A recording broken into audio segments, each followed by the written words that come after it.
Ahora bien, esto nos habla del cómo, pero pasemos a la pregunta concreta y temida. ¿Cuándo vamos a morir? Los astrólogos modernos que han tratado el tema son astrólogos clásicos, es decir, han estudiado las técnicas de la antigüedad, porque en épocas remotas a los astrólogos de hace muchos siglos no les importaba la psicología como a nosotros, sino los hechos. Alguien que consultaba a un astrólogo en la antigüedad no era para conocer las características de su personalidad, era para saber si iba a pasar o no pasar tal cosa o tal otra, y nada más importante que la muerte. Una de las mejores astrólogas de la actualidad es Bernadette Brady, que tiene un libro de astrología clásica y otro de astrología predictiva, muy bueno por cierto, que se llama El Águila y la Alondra. Ella habla de dos aspectos, estos aspectos están tomados de la astrología árabe. Ella habla de dos aspectos que miden la vitalidad del individuo, el High-Leg y el Alcocodén. Insisto, miden la vitalidad del individuo, siempre y cuando la persona no muere asesinada o en un accidente. Es decir, estas técnicas lo que hacen es medir qué tanto aliento tiene la persona, qué tanto aliento tiene su cuerpo físico, pero no contempla que pueda haber un evento imprevisto que le quite la vida. El High-Leg es un planeta de la carta que cumple ciertas condiciones y en cada carta es un planeta diferente. Es decir, el High-Leg no es un planeta, es dentro de la carta de una persona un planeta que reúne ciertas características y en este caso ese planeta va a ser el representante de la vitalidad de esa persona. El High-Leg marcará el grado de vitalidad del individuo, mientras que el Alcocodén es el planeta que forma un aspecto tolemaico al High-Leg y tiene la mayor dignidad en el lugar de High-Leg. Los aspectos tolemaicos es una definición precisa de la astrología y la palabra dignidad también es una definición precisa, pero nos tomaría muchas horas explicar eso. El Alcocodén nos va a dar la duración de la vida.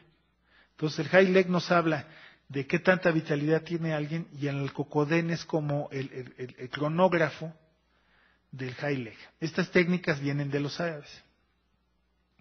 Entonces, digamos, nosotros podemos hacer esos cálculos y la respuesta a esos cálculos sería que hay ciertos momentos en la vida del individuo en que ese planeta va a estar en su grado de vitalidad más débil.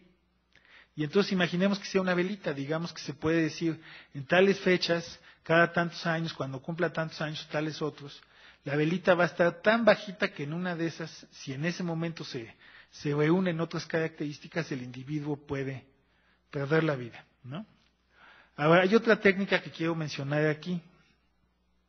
Es una técnica de Betius Valens, un astrólogo de Alejandría, nacido el 8 de febrero del año 120, precisamente en Alejandría, Egipto, y que es citado por el astrólogo argentino Eduardo Gramaglia, discípulo de Robert Schmidt, uno de los astrólogos contemporáneos más relevantes, junto con Robert Hunt, Robert Soler y Liz Green. Y aquí les hago un pequeño paréntesis. He tenido la suerte de estar en algunos congresos internacionales de astrología y he conocido a algunos de los grandes astrólogos del mundo. Y Robert Hunt, Robert Soler, Robert Schmidt y otros, todos ellos saben, uno sabe latín, el otro sabe griego, otro sabe hebreo, otro sabe árabe. Entonces se han juntado a hacer una traducción nueva de los textos antiguos. Los textos astrológicos que conocemos vienen de las traducciones a lenguas romances que se hicieron primero en italiano en la Academia famosa de Platón, que dio inicio al Renacimiento, cuyo director era Marsilio Ficino, que fue el primer director de la Academia, y eran textos traducidos de griego y de latín. Pero nadie se había puesto a cuestionar si esas traducciones eran las adecuadas. Igual pasaba con los textos árabes e igual pasaba con los textos hebreos. Entonces, desde hace 20 años, un grupo de astrólogos se ha dado la tarea de volver a traducir esos textos de las fuentes originales para checar si no hay cosas, si no hay pequeñas equivocaciones. Y han descubierto efectivamente que hay que ha habido errores que han pasado. Inclusive, Palmira y Antonio editaron un libro extraordinario de astrología digamos, española de la época de Alfonso X, ¿no? Con estos textos maravillosos astrológicos. Pero bueno, entonces, volviendo al punto, en esta técnica de Vettius Valens, el astrólogo alejandrino del año 120, su método es complejo y no pretendo exponerlo aquí. Hablaré solo un instante del marco teórico y cito a Gramalia, comillas. Reposa esencialmente en la concepción de la longitud de vida del individuo como un arco medido no en función de la longitud eclíptica, es decir, de grados zodiacales, sino tomando como base los tiempos de ascensión anaforoi, cronoi en griego, de los signos. En otras palabras, consiste en un arco en grados de ascensión recta. La longitud de este arco está determinada por un cuadrante zodiacal, es decir, 90 grados de longitud eclíptica. El punto de partida de la carrera vital de un individuo o comienzo del arco de la vida estará marcado por el planeta que sea la feta, afetes en griego, que es nada menos que el astro predominante. La carrera de la feta alcanza la meta cuando sobreviene la gran crisis final, el topos aféticos, o lugar de la vida, tiene su contraparte en el topos anaiéticos, o lugar destructivo. Gramalia pone como ejemplo a la princesa Diana. Su cálculo de vida utilizando las técnicas de Vettius Valens dan 36.9 años, mientras que Diana vivió 36 años. He seguido la argumentación y los cálculos y puedo asegurarles que es sorprendente. Es decir, no podría explicar el método porque es francamente complejo, pero uno lee en el libro todos los pasos, en el caso de la princesa Diana con la carta astral de ella, y vamos viendo que el resultado da 36.9. Y es bastante acertado tomando en cuenta, y además hay información en la carta de Diana de las circunstancias de la muerte, la casa 3, la casa 8, en fin. Pero el punto es que, siguiendo cuando menos este ejemplo, parecería que estamos ante una técnica que quizás podría decirnos cuánto va a vivir una persona.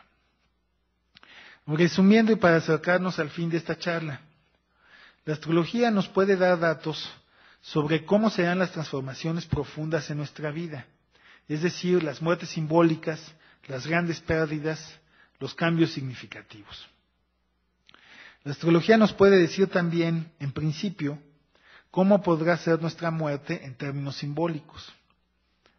Utilizando técnicas predictivas como las mencionadas por Bernadette Brady a partir de los árabes y de Vettius Valens, quizás es posible determinar la vitalidad de un individuo y quizá también la longitud de su vida. Ahora bien, asumiendo sin conceder que esto es posible, viene la pregunta de los 64,000 pesos. ¿Queremos saberlo? Yo que soy escorpión, no tengo miedo de hablar de mi propia muerte. Todo parece indicar que mi muerte será súbita. Tengo Urano en la casa 8, haciendo cuadratura con el Sol. Como el Sol rige el corazón, una muerte súbita relacionada con este órgano puede ser un infarto. Ahora bien, eso lo sé, pero quiero saber cuándo. Por supuesto que no. Entonces, ¿en qué caso querer saberlo? ¿O de quién? ¿Cuál es el límite moral de este conocimiento? Asumiendo que se pueda saber. O sea, si ustedes son astrólogos y va alguien y les pregunta, ¿cuándo me voy a morir o cuándo se va a morir alguien? ¿Dónde está la línea moral de eso? Bueno, obviamente a ningún cliente le daría esta información aunque me lo pidiera. Puede haber, sin embargo, excepciones. Yo lo utilizaría para analizar, por ejemplo, la carta de Obama. Si pensamos que la cantidad de presidentes asesinados en el ejercicio de ese cargo en Estados Unidos es enorme. O quizá el presidente de México, si bien no lo haría público. Otro caso que puede ser una excepción es la de una amiga rumana, una mujer madura, quizá tenga 60, 65 años, cuyo anciano padre vive en una pequeña ciudad de Rumanía. Vive solo, pero es asistido por personas de un voluntariado que lo visitan en las tardes. Lo acaba de ir a ver hace un par de meses con su hijo, un joven de 30 años. El anciano se encuentra en una fase casi terminal y mi amiga quiere saber, y el que quiera saber mi amiga no tiene, desde mi punto de vista, ningún interés de ningún tipo, sino solo el de estar preparada ante un acontecimiento que se ve venir en el futuro próximo.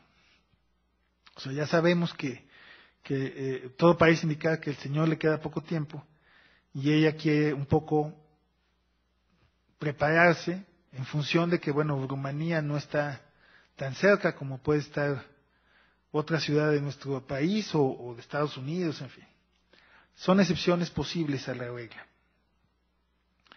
Quiero decir por último, dicho todo lo anterior, que la astrología es un sistema simbólico. No pretendo, y los buenos astrólogos no lo hacen, ser determinista y todavía menos afirmar que los planetas ejercen algún tipo de influencia física.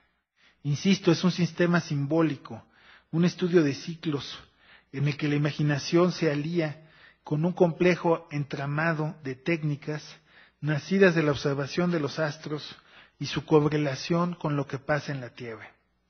Afirmar que los astros deciden por nosotros es una tontería, y sobre esa tontería mucha gente racional desprecia con razón a la astrología. Este arte milenario es mucho más complejo y profundo como la vida misma. Quisiera nada más abundar un poquito sobre esto, ¿no?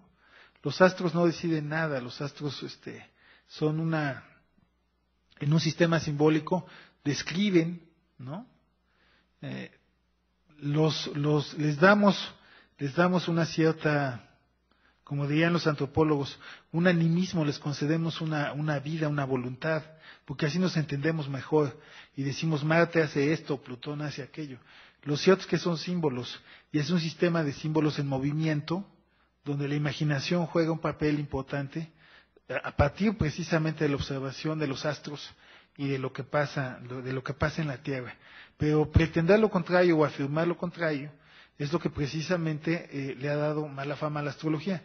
Y yo que he tenido la suerte de conocer a algunos, como les decía, de los mejores astrólogos del mundo, lo que he visto, y aquí creo que puedo decir que conozco a los mejores de México, creo que es gente muy estudiosa y es gente con una gran voluntad de servicio a los demás.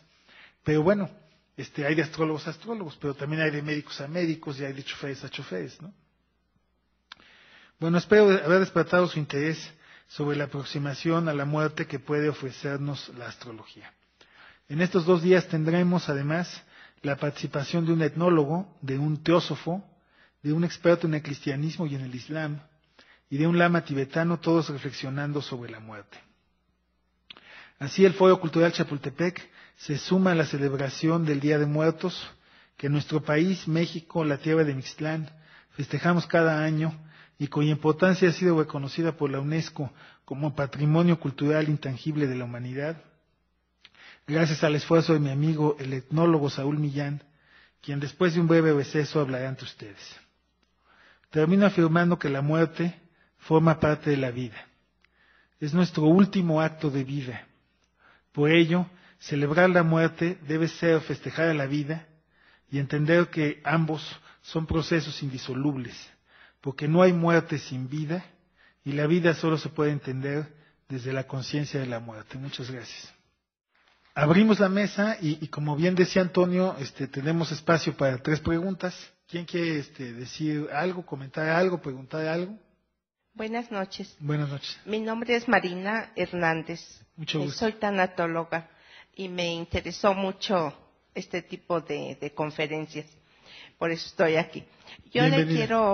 La pregunta que quiero hacer es, ¿podríamos tener una copia un tanto de su ponencia? Sí, cómo no, por supuesto. ¿Sí? Al final le doy mi mail sí. y se la mando por mail. Perfecto. Sí, Ajá. sí. Bueno, muchas de gracias. hecho tenemos la idea, lo hemos platicado informalmente, pero en una de esas, las 5 conferencias, si vemos que valen la pena, pues podemos intentar transcribirlas y en una de esas hacerlas un libro, ¿no? Yo creo que bueno, el tema da para eso y para más, pero por el otro lado, el tener visiones complementarias me parece de una gran riqueza, más en un mundo donde la intolerancia crece por todas partes y donde parece que una visión tiene que anular a las demás cuando no es así. Muchas gracias, con mucho gusto se la doy. Muchas gracias. ¿Alguna otra pregunta? Buenas noches, mi nombre es Eduardo Mendoza. Hola, Eduardo. Quisiera saber igual si se puede hacer en cuanto a un país cuando nace, igual su carta y ver qué sucesos van a sucederle y en qué momento se va a transformar. En Sí, especial, pues nuestro querido México. Sí, por supuesto.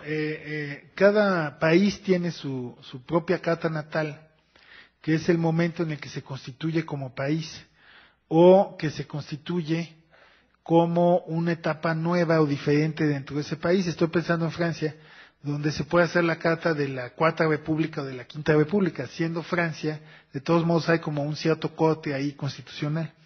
Y efectivamente los planetas tienen, los países tienen cartas, y probablemente en países que se han desmembrado, como lo que fue la Unión Soviética o lo que fue Yugoslavia, sería muy interesante hacer un estudio de qué fue lo que pasó que implicó que se convirtieran luego en países independientes. A eso se dedica la astrología mundana. Y hay un libro que se llama, ¿cómo se llama, mi querido Luis Michel?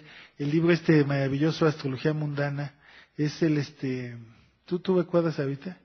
Bueno, luego te doy el título, pero hay un libro, creo que es de Nick Campion, y si no, igual te doy mi mail y luego te paso el dato, donde vienen las cartas astrales de los países. Y este esfuerzo, se realizó de la siguiente manera. Quien editó el libro contactó astrólogos locales para que esos astrólogos locales le dieran una información que pueda ser verídica, ¿no? Porque imagínate, si yo me pongo a poner la carta natal de Azerbaiyán, que ahora está de moda por la estatua aquí de Paseo de la Reforma que está en conflicto, pues no tengo el más mínimo conocimiento de Azerbaiyán y la probabilidad de que me equivoque es muy alta, ¿no? Entonces se necesita tener un contacto allá que sea astrólogo y que sepa, ¿no?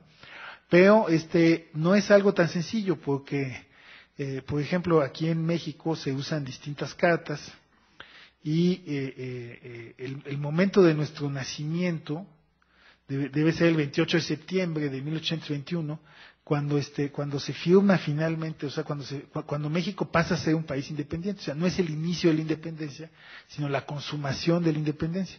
Entonces luego eso es un problema en las diversas cartas de los países, porque es cuando se firma, es cuando entra el ejército trigarante, en fin, entonces hay una serie y entonces los astrólogos van viendo entre esas distintas cartas cuál es la que funciona en función de los acontecimientos que han tenido lugar históricamente después. Entonces así se va llegando a una carta que sea como la carta con la que trabaja la mayoría de los astrólogos, ¿no? Pero digamos, si te interesa el tema, la parte de la astrología que estudia esto es la astrología mundana, y existe un libro con las cartas astrales de todos los planetas. Mi nombre es María Esther, Okay. y María Esther, ¿cómo estás? agradecer saber qué simboliza que una persona tenga muchos planetas en la casa 8. Pues mira, la casa 8 representa los procesos de transformación y de muerte, representa el dinero de los otros, las herencias, ¿no? Los que manejan dinero ajeno, esta gente como los Madoff, ¿no? Que luego acaban con el dinero de la gente.